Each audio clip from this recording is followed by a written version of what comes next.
मित्रों, विचारों का महत्व और प्रभुत्व। पुस्तक सद्विचारों की सृजनात्मक शक्ति, लेखक पंडित श्री राम शर्मा आचार्य, आपको पढ़कर सुनाता हूं। शुभ हो या अशुभ, मनुष्य के हर विचार का एक निश्चित मूल्य तथा प्रभाव होता है। यह बात रसायन शास्त्र के नियमों की तरह प्रामाणिक है।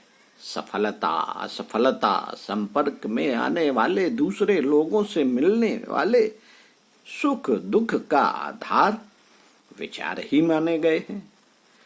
विचारों को जिस दिशा में उन्मुख किया जाता है, उस दिशा के तदनुकूल तत्व आकर्षित होकर मानव मस्तिष्क में एकत्रित हो जाते हैं। सारी सृष्टि में एक सर्वव्यापी जीवन तरंग आंदोलित हो रही है।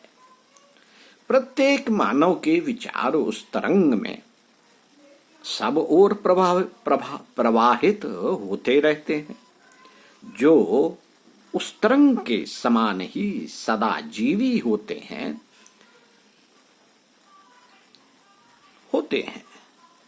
वह एक तरंग ही समस्त प्राणियों के बीच से होती हुई बहती है, और जिस मनुष्य की विचारधारा जिस प्रकार ही होती है, जीवन तरंग में मिले वैसे विचार उसके साथ उसके मानस में निवास बना लेते हैं। मनुष्य का दूषित अथवा निर्दोष विचार सर्वव्यापी जीवन तरंग से अपने अनुरूप अपने विचारों को आकर्षित कर उन्हें अपने साथ बसा लेगा और इस प्रकार अपनी जाति की वृद्धि कर लेगा। साथियों, मनुष्य का समस्त जीवन उसके विचारों के सांचे में ही ढलता है। सारा जीवन आंतरिक विचारों के अनुसार ही प्रकट होता है। कारण के अनुरूप कार्य के नियम के समान ही प्रकृति का यह निश्चित नियम है कि मनुष्य जैसा भीतर होता है, वैसा ही बाहर। मनुष्य के भीतर की उच्च अथवा निम्न स्थिति का बहुत कुछ परिचय उसके बाह्य स्वरूप को देखकर पाया जा सकता है। जिसके शरीर पर अस्त व्यस्त फटे चीथड़े और गंदगी दिखाई दे, समझ लीजिए कि यह मलिन विचारों वाला व्यक्ति है। इसके मन में पहले से ही अस्त व्यस्तता जड़ जमाए बैठी है। विचार सूत्र ही आंतरिक और बाह्य जीवन का, विचार सूत्र से ही बाह्य और आंतरिक जीवन का संबंध जुड़ा हुआ है। विचार जितने परिष्कृत, उज्ज्वल और दिव्य होंगे, अंतर भी उतना ही उज्ज्वल तथा दैवी संपदाओं से आलोकित होगा। वही प्रकाश स्थूल कार्यों में प्रकट होगा। जिस कलाकार अथवा साहित्यकार की भावनाएं जितनी प्रखर और उच्च कोट की होंगी, उनकी रचना भी उतनी ही उच्च और उत्तम कोट की होगी। साथियों, जिस तरह के हमारे विचार होंगे, उसी तरह की हमारी सारी क्रियाएं होंगी, और तदनुकूल ही उनका अच्छा बुरा परिणाम हमें भुगतना पड़ेगा। विचारों के पश्चात ही हमारे मन में किसी वस्तु या परिस्थिति की चाह उत्पन्न होती है, और तब हम उस दिशा में प्रयत्न करने लगते हैं। जितनी हम सच्चे दिल से चाह करते हैं, जिसकी प्राप्ति के लिए अंतःकरण से अभिलाषा करते हैं, उस पर यदि दृढ़ निश्चय के साथ कार्य किया जाए, तो इष्ट वस्तु की प्राप्ति अवश्यंभावी है। जिस आदर्श को हमने सच्चे हृदय से अपनाया है, यदि उस पर मनसा वाचा से चलने को हम कटिबद्ध हैं, तो हमारी सफलता निसंदेह है। जब हम विचार द्वारा किसी वस्तु या परिस्थिति का चित्र मन पर अंकित कर उसके लिए प्रयत्नशील होते हैं तो उस पर दृढ़ निश्चय के साथ हमारा संबंध जुड़ना आरंभ हो जाता है। यदि हम चाहते हैं कि हम दीर्घ काल तक नव युवा बने रहें तो हमें चाहिए कि हम सदा अपने मन को यौवन के सुखद विचारों के आनंद सागर में लहराते रहें।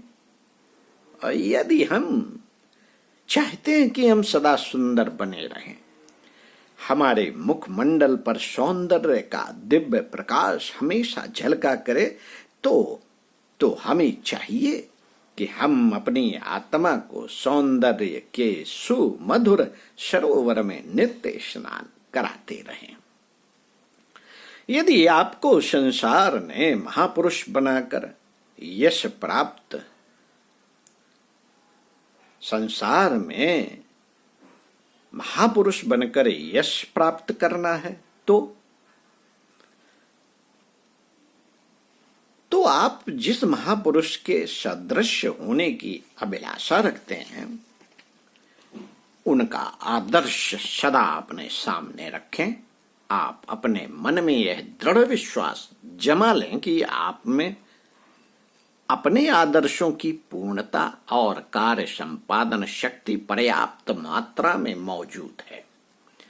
आप अपने मन से सब प्रकार की हीन भावनाओं को हटा दें और मन में कभी निर्बलता, न्यूनता, असमर्थता और असफलता के विचारों को न आने दें।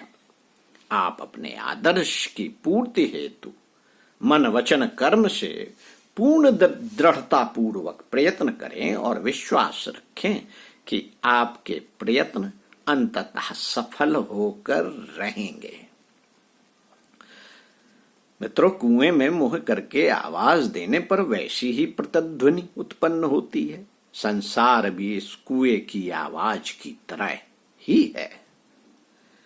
मनुष्य जैसा सोचता है, विचारता है, वैसी ही प्रतिक्रिया वातावरण में होती है। मनुष्य जैसा सोचता है वैसा ही उसके आसपास का वातावरण बन जाता है। मनुष्य के विचार शक्तिशाली चुंबक की तरह हैं जो अपने समानधर्मी विचारों को अपनी ओर आकर्षित करते हैं। एक ही तरह के विचारों के घनीभूत होने पर वैसी ही प्रतिक्रिया होती है और वैसे ही स्थूल परिणाम प्राप्त होते हैं।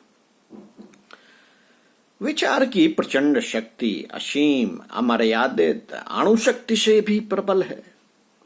विचार जब घनीभूत होकर संकल्प का रूप धारण कर लेता है तो स्वयं प्रकृति अपने नियमों का व्यतिरेक करके भी उसको मार्ग देती है। इतना ही नहीं उसके अनुकूल बन जाती है। मनुष्य जिस तरह के विचारों को प्रश्रय देता है उसके वैसे ही आदर्श, हाव भाव, रहन सहन ही नहीं शरीर में तेज, मुद्रा आदि भी वैसे ही बन जाते हैं। जहां सदविचार को प्रचुरता होगी वहां वैसा ही वातावरण बन जाएगा। ऋषियों ने अहिंसा, सत्य, प्रेम, न्याय के विचारों से प्रभावित क्षेत्र में हिंसक पशु भी अपनी हिंसा छोड़कर अहिंसक पशुओं के साथ विचरण करते थे। जहां घृणा, द्वेष, क्रोध आदि से संबंधित विचारों का निवास होगा वहां नारकीय परिस्थितियों का निर्माण होना स्वाभाविक है। साथियों, मनुष्य में यदि इस तरह के विचार घर कर जाएं कि मैं अभागा हूं, दुखी हूं, दीनहीन हूं, उसका अपकर्ष कोई भी शक्ति रोक न सकेगी। वह सदैव दीनहीन परिस्थितियों में ही पड़ा रहेगा। इसके विपरीत मनुष्य में सामर्थ्य, उत्साह आत्मविश्वास, गौरव युक्त विचार होंगे तो प्रगति, उन्नति स्वयं ही अपना द्वार खोल देगी। सद्विचारों की सृजनात्मक शक्ति का उपयोग ही व्यक्ति को सर्वतोमुखी सफलता प्रदान करता है। पंडित श्रीराम शर्मा आचार्य। ओम शांति।